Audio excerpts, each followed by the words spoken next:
சூப்பராக மழை வந்துட்டு இருக்கும்போது யாருக்கு தான் நல்ல கிறிஸ்பியாக காரசாரமாக சாப்பிட்ணுன்னு தோணாமல் இருக்கும்? கரெக்டு தானே?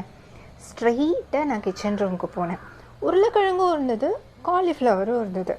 சரி, இந்த தடவை நம்ம காலிஃப்ளவர் 65 செய்யலாம் அப்படின்னு சொல்லிட்டு எடுத்து சூப்பராக இந்த மாதிரி நல்லா கிறிஸ்பியாக காரசாரமாக செஞ்சு மழையை அப்படி என்ஜாய் பண்ணிகிட்டே ஒரு கப் டீ, ஒரு வாய் இந்த காலிஃப்ளவர் 65 இப்படி நான் சூப்பராக மழையை என்ஜாய் பண்ணேன். உங்களுக்கும் என்ஜாய் பண்ணணும்னு தோணுதில்ல? ஸோ மழை வந்துடுச்சு, இல்லை இந்த மாதிரி காரசாரமாக சாப்பிட்ணும் அப்படின்னா இந்த மாதிரி காலிஃப்ளவர் 65 செஞ்சு பாருங்கள், செம்ம கிறிஸ்பியாக இருக்கும். ஃபஸ்ட்டு இதுக்கு தேவையானது காலிஃப்ளவர் நான் இங்கே எடுத்துருக்கேன். ஒரு 300 கிராம்ஸ் இருக்கும் இதில், ஓகேவா? கட் பண்ணி இதழெல்லாம் எடுத்ததுக்கப்புறம் தான் 300 கிராம்ஸு. ஃபஸ்ட்டே முழுசாக எடுக்கும்போது நான் சொல்லலை, கட் பண்ணி அந்த இதழ்களெல்லாம் எடுத்ததுக்கப்புறம் தான் 300 கிராம்ஸு.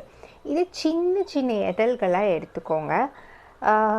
எதுக்காக சின்ன சின்ன இதழ்களாக எடுக்கணும் அப்படின்னு நான் சொல்கிறேன்னா, அது பெருசாக எடுத்தீங்கன்னு வச்சுக்கோங்களேன், நீங்கள் இந்த காலிஃப்ளவர் 65 செய்யும்போது இல்லை வேறு ஏதாவது கோபி மஞ்சூரியன் ரெண்டுக்குமே தான், எதுக்கு செய்கிறதா இருந்தாலுமே இந்த மாதிரி சின்ன சின்ன இதழ்களாக நீங்கள் எடுத்துக்கிட்டீங்க அப்படின்னா உங்களுக்கு ஈஸியாக உள்ளே வந்து வெந்து கிடைக்கும். நம்ம வேகாமல் வெளியில் மட்டும் கிறிஸ்பியாக இருந்தால் நல்லா இருக்காது, உள்ளே இருக்கிற அந்த பொருளும் நமக்கு வந்து வெந்திருக்கணும். அதனால தான் வந்து இதை எடுக்க சொல்கிறேன். இதில் 1/4 டீஸ்பூன் மஞ்சத்தூள், அதே மாதிரி 1/4 டீஸ்பூன் உப்பு, இது ரெண்டையும் சேர்த்து நல்லா பெரட்டிக்குவோம். எதுக்காக இதில் நல்லா இந்த மாதிரி மிக்ஸ் பண்ணுறோம் அப்படின்னா, நம்ம க்ளீன் பண்ணுறோம். அதுதான் நம்ம ஏற்கனவே க்ளீன் பண்ணிட்டோமே, அப்புறம் எதுக்கு திருப்பி வேறு க்ளீன் பண்ணோம் அப்படின்னு நீங்கள் நினைக்கலாம்.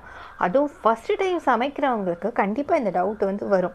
எதுக்காக அப்படின்னா, நம்ம ஃபஸ்ட்டு க்ளீன் பண்ணும்போது கண்டிப்பாக ஆப்வியஸ்லி க்ளீன் பண்ணும்போது புழுவெல்லாம் பார்த்துருப்போம், அதெல்லாம் எடுத்து போட்டிருப்போம்.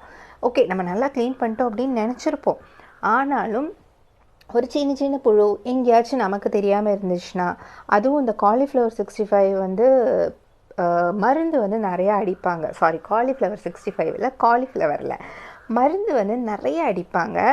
அதனால் ஏன்னா பூச்சி அதிகமாக வரும் அப்படிங்கிறனால மருந்து நிறைய அடிப்பாங்க. அந்த விஷத்தன்மைகளை எல்லாம் அவாய்ட் பண்ணுறதுக்கும், ப்ளஸ் ஏதாவது நமக்கு தெரியாமல் புழுக்கள் ஏதாவது இருந்துருச்சு அப்படின்னா நம்ம ஏன் ரிஸ்க் எடுக்கணும்? நம்ம சாப்பிட்றது தானே, அதனால தானே வீட்டில் செஞ்சு சாப்பிட்றோம்.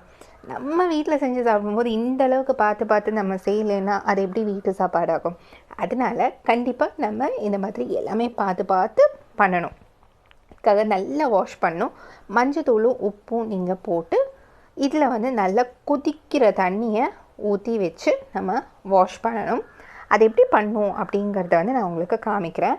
நல்லா கொதிக்கிற தண்ணி, அளவெல்லாம் கிடையாது, ஜஸ்ட் அது முங்குற அளவுக்கு கொதிக்கிற தண்ணியை எடுத்துகிட்டு வந்து ஊற்றிடுங்க. இதில் ஊற்றிட்டு ஒரு 5 மினிட்ஸ் மட்டும் நீங்கள் இதை மூடி வச்சுருங்க. ஏன் 5 மினிட்ஸ் மட்டும் அப்படின்னா, இதை வேகவும் கூடாது, இது தண்ணியிலேயே இது நம்ம வெந்துடக்கூடாது. அதனால் ஒரு 5 நிமிஷம் மூடி வச்சு ஓப்பன் பண்ணியாச்சு. இதை நான் கழுகிட்டு ஒரு 3-4 தடவை வேறு தண்ணியில் போட்டு, இந்த தண்ணியை ஊற்றிட்டு 3-4 தடவை வேறு தண்ணி வச்சு கழுகிட்டு நான் உங்களுக்கு எடுத்துகிட்டு வரேன். இதோ நான் எடுத்துகிட்டு வந்துட்டேன், ஓகேவா? இந்த மாதிரி வந்து நல்லா வாஷ் பண்ணி எடுத்துகிட்டு வந்துடுங்க. இனி நமக்கு இதுக்கு என்னென்ன பொடிகள் சேர்க்கலாம் அப்படிங்கிறத வந்து நம்ம பார்க்கலாம். ஃபஸ்ட்டு 3 டேபிள் ஸ்பூன் அதாவது கிராம் ஃப்ளோர் கடலை மாவு 3 டேபிள் ஸ்பூன் சேர்த்துக்கோங்க. அப்புறமா அரிசி மாவு எவ்வளோ சேர்க்கணும்? அரிசி மாவு எதுக்காக சேர்க்குறோன்னா கிறிஸ்பினஸ்க்கு 1 டேபிள் ஸ்பூன் அரிசி மாவு சேர்த்துக்கோங்க. இனி காரத்துக்கு 2 டீஸ்பூன் சில்லி பவுடர் சேர்த்துக்கோங்க, மிளகாத்தூள், ஓகேவா? அப்புறமா மஞ்சத்தூள் 1/4 டீஸ்பூன் சேர்த்துக்கோங்க. இதுக்கப்புறமா கரம் மசாலா ஒரு 1/4 டீஸ்பூன் சேர்த்துக்கோங்க. டேஸ்ட் வேணும்ல, அதுக்கு உப்பு 1 டீஸ்பூன், கம்மி பண்ணுறதுனா அதிகம் பண்ணிக்கோங்க. பெருங்காயத்தூள் 2-3 பிஞ்சு, கொஞ்சம் கிறிஸ்பினஸ்க்கு ரவை 1/2 டேபிள் ஸ்பூன். இதுக்கப்புறமா தண்ணி எடுத்ததுமே தண்ணி வந்து நீங்கள் நிறையா ஊற்றிடாதீங்க, கொஞ்சம் கொஞ்சமாக ஊற்றி பாருங்கள். ஓகே, இன்னும் கொஞ்சம் ஊற்றுனா நான் ஒரு 1/4 கிளாஸ் இன்னும் கொஞ்சம் கூட வந்து நான் ஊற்றிருக்கேன். இதை வச்சு நல்லா மிக்ஸ் பண்ணிவிடுவோம். மிக்ஸ் பண்ணிவிட்டு இதுக்கப்புறமா இதில் ஆப்வியஸ்லி நம்ம காலிஃப்ளவர் தான் சேர்க்குறோம். காலிஃப்ளவர் 65 வருது. அந்தளவுக்கு டேஸ்ட் வந்து எனக்கு ரொம்பவே வந்து பிடிச்சிருந்தது. நம்ம காலேஜ் டேஸ்லலாம் இதை நம்ம செஞ்சு சாப்பிட மாட்டோம், கேன்டீனில் வந்து இருக்கும்ல, ரொம்ப நல்லாயிருக்கும். அதை ஒரு ஒரு 5-6 பேர் சேர்ந்து போனால் கூட, இல்லை ஒரு 2-3 பேர் சேர்ந்து போனால் கூட ஒரு பிளேட் காலிஃப்ளவர் 65 அப்படின்னு சொல்லிட்டு ஆர்டர் பண்ணிவிட்டு நம்ம சாப்பிடுவோம். அது எனக்கு ஞாபகம் வருது. இப்போ இது எல்லாமே வந்து இந்த காலிஃப்ளவர் எல்லாமே இதில் போட்டு நல்லா மிக்ஸ் பண்ணிக்கோங்க. இதை உங்களுக்கு மிக்ஸ் பண்ணினதும் உங்களுக்கு தெரியும், எல்லா இடத்துலையும் இந்த மாவு வந்து பட்டிருக்கணும். அவ்வளோதான்.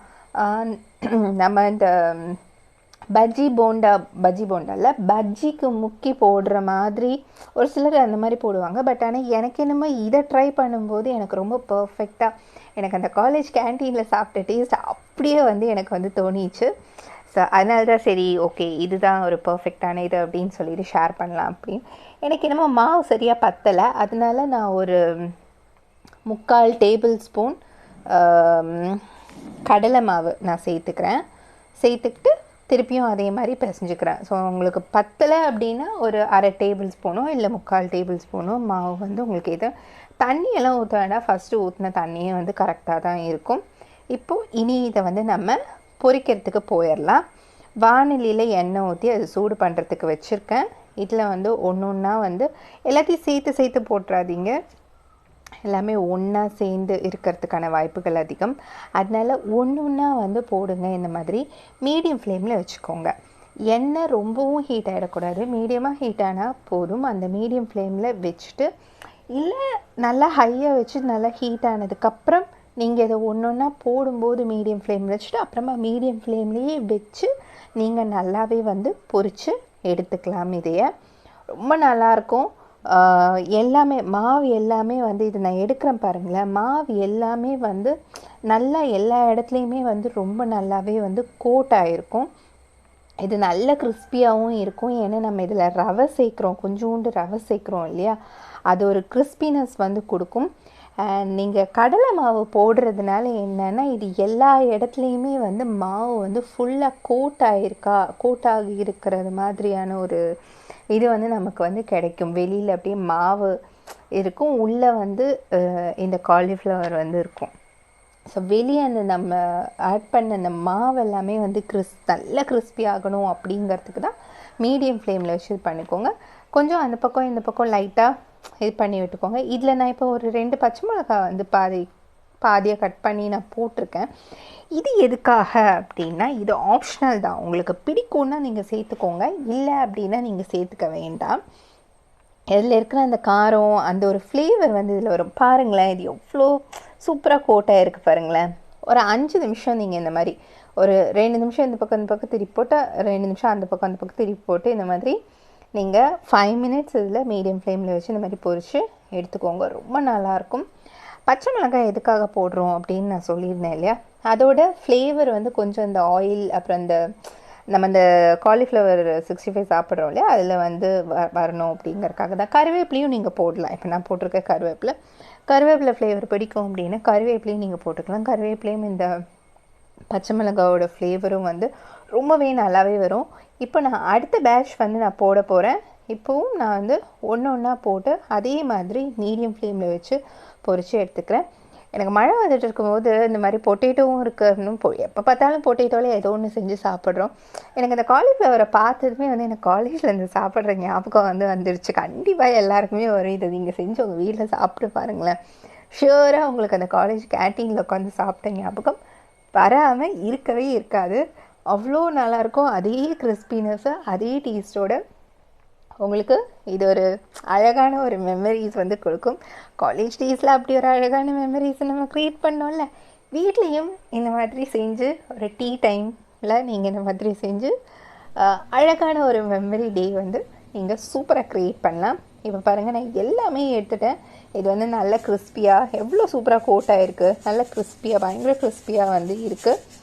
ரொம்பவே நல்லாயிருக்கும். கண்டிப்பாக நீங்கள் உங்கள் வீட்டில் இதை ட்ரை பண்ணி பாருங்கள். ட்ரை பண்ணி பார்த்துட்டு எப்படி இருந்தது அப்படின்ட்டு எனக்கு கமெண்ட் செக்ஷனில் கமெண்ட் பண்ணி என் கூட ஷேர் பண்ணுங்கள்.